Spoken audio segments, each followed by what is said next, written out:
Hello. Sir యాక్చువల్‌గా రీసెంట్‌గా వికసిత్ భారత్ అని చెప్పేసి పేరుని మార్చడం జరిగింది. అంటే గాంధీ గారి పేరుతో ఉన్నటువంటి ఒక ప్రయోజనకరమైన పనిని వికసిత్ భారత్‌గా మార్చడం జరిగింది. సో, అంటే ఇక్కడ గాంధీ కుటుంబానికి గాని, లేదంటే గాంధీ గారికి గాని బీజేపీ పార్టీ ఏమన్నా అంటే అపోజిషన్ లాంటిదా? అపోజ్ చేస్తా ఉందా? నమస్కారం అండి. నా పేరు మహాలింగము. నేను బండ్లగూడ ఎక్స్ ఎంపీటీసీ మెంబరు. పేరు చేంజ్ అయిన మాత్రాన వేరే ఏం కావుగా అండి. ఇప్పుడు వాళ్ళు కూడా కాంగ్రెస్ వాళ్ళు కూడా ఇప్పుడు ఆవాస్ యోజన కార్యక్రమాన్ని ఇందిరా గృహకల్ప అని వాళ్ళు ఏమో పేర్లు పెట్టుకుంటుంటారు. అటువంటప్పుడు ఏం డిఫరెంట్ ఏమి ఉండదు కదా. పేరు చేంజ్ అయిన మాత్రాన ఏమి ఉండదు కదా. ఇప్పుడు అంటే ఒక ఒక సెంట్రల్‌లో మీ పార్టీ ఉంది కదా! సో, కాంగ్రెస్ పార్టీకి సంబంధించినటువంటి దేన్ని కూడా అంటే గాంధీ అనే పేరుతో ఉన్నటువంటి వాటిని చాలా వరకు తొలగిస్తుంది అని చెప్పేసి వార్తలొస్తా ఉన్నాయి. అది కరెక్టే కదండి.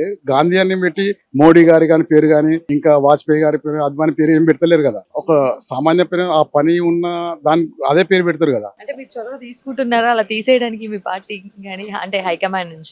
ఒక్కోసారి చేంజ్ అయిపోతుంటాయి. వాళ్ళు వస్తే మళ్ళీ చేంజ్ చేస్తుంటారు, వీళ్ళు వస్తే చేంజ్ చేస్తుంటారు. వ్యక్తిగతంగా అయితే తీసేసినంత మాత్రాన మీకు వేరే ఆబ్జెక్షన్ ఏం లేదు కదా. అదే అదే అదే అలా అంటారు. ఆ, ఓకే సార్. మాక్- ఇప్పుడు ఈ మూసీ నదికి సంబంధించి అంటే ఎప్పటి వరకు మీరు ఆ ప్రజలకి సపోర్టివ్ గా నిలబడతారు? లాస్ట్ వరకు మా రక్తంలో తుది బొట్టు ఉన్నంత వరకు మేము వాళ్ళ వెంబడి ఉంటామండి. ఎందుకోసం అంటే చాలా మంది ఎక్కడెక్కడో చిన్న చిన్న ఉద్యోగాలు చేసి ఏమో చేసి వాళ్ళకు ఒక కోరిక ఉంటుంది ప్రతి ఒక్కరికి. రోటీ కపడా और మకాన్. రోటీ అంటే ఈ రోజులలో దొరుకుతుంది, కపడా అంటే ఈ రోజుల్లో దొరుకుతుంది.